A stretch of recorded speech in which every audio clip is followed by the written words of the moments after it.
When France fell to Germany in the early months of World War II, and the pro-German Vichy government took over the colonial rule of Vietnam, Ho believed that the moment had arrived. In early 1941, he slipped across the Chinese border and into the jungles of North Vietnam. Incredibly, this was the first time Ho had set foot in his homeland in over 30 years.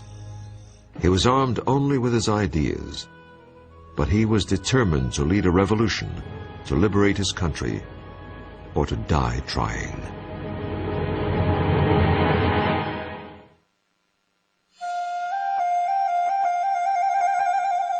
When Ho Chi Minh walked across the border into North Vietnam in 1941, it marked the first time he had set foot in his country since 1911.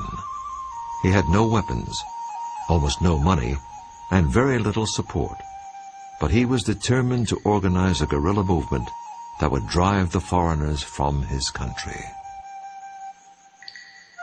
He calls the movement the Viet Minh, which is an acronym for Independence League. And he takes for the first time this name Ho Chi Minh, which means roughly bringer of light.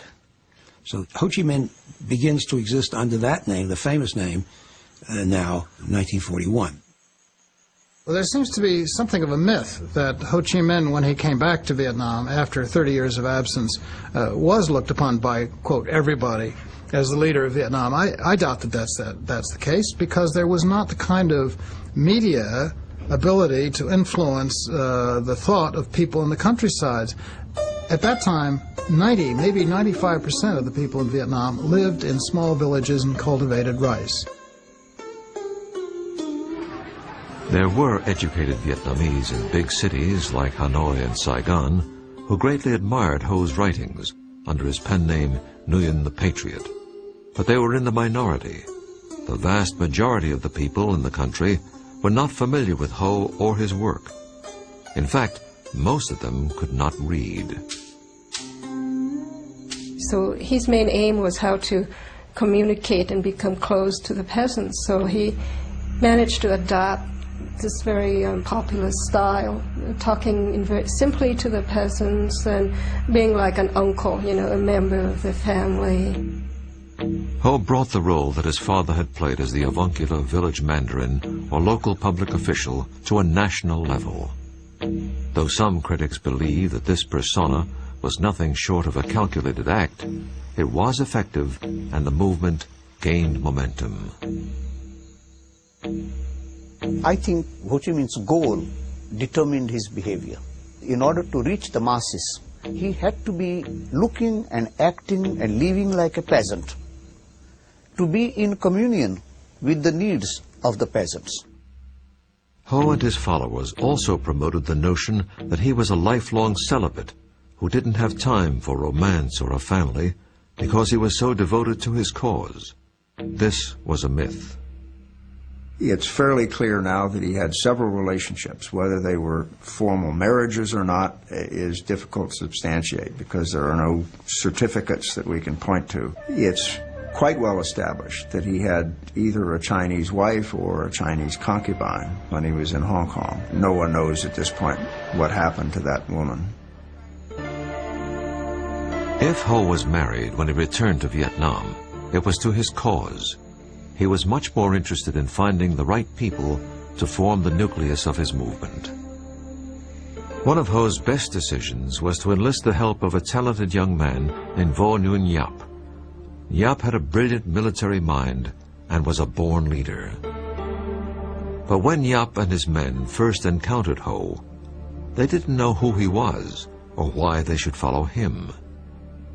Ho told them that he had been trained in Moscow and that he was going to liberate the country by using the proven methods of his hero, Lenin.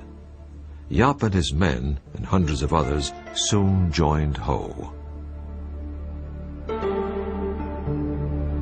I never thought of him as a revolutionary as much as an organization man. What he was a genius at was his ability to organize movements, the front organization particularly. A popular front is simply a group of groups united in a single purpose. Ho brought many of the other Vietnamese nationalist organizations together under his banner.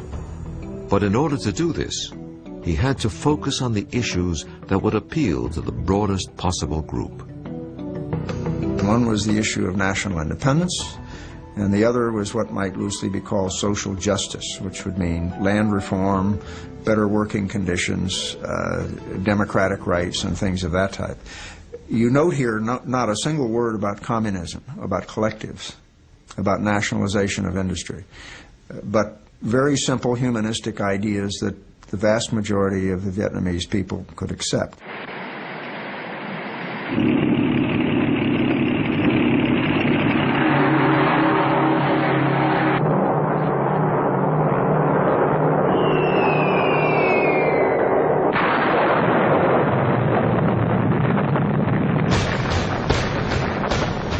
December 7, 1941, Japan bombed the U.S. fleet at Pearl Harbor, Hawaii, and then launched an all-out attack against the British and Dutch colonies of Southeast Asia. Within weeks, Hong Kong, Malaya, Singapore, and Indonesia had all fallen to the Japanese Empire. The Japanese called off their attack on French Indochina when the local pro-Nazi Vichy colonial administration agreed to collaborate with Japan, Germany's Axis partner. Ho could very well have said, okay, I will side with the Japanese because they're like Asians. But he came to the conclusion, very wisely, the Japanese are no better than the French. They're both aliens. Neither one of them is going to do us any good. Ho Chi Minh traveled to South China.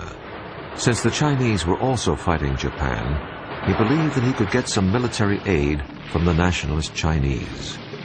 To his surprise, he was arrested by the local authorities because he was a communist. Ho was thrown into prison.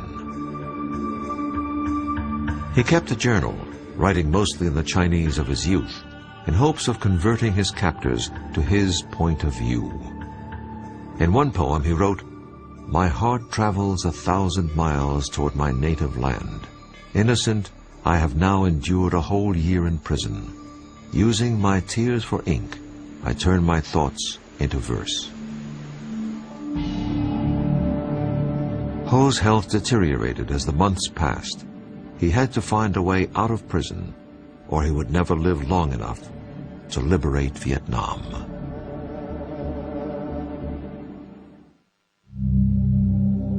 Ho Chi Minh spent 14 months enduring the worst imaginable treatment in prison. As the war worsened for the Chinese, Ho convinced his captors to release him so that he could gather intelligence on the Japanese.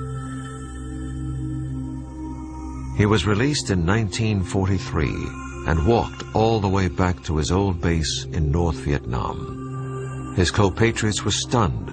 They thought he had died. Once again, he became the leader. He was 53 years old.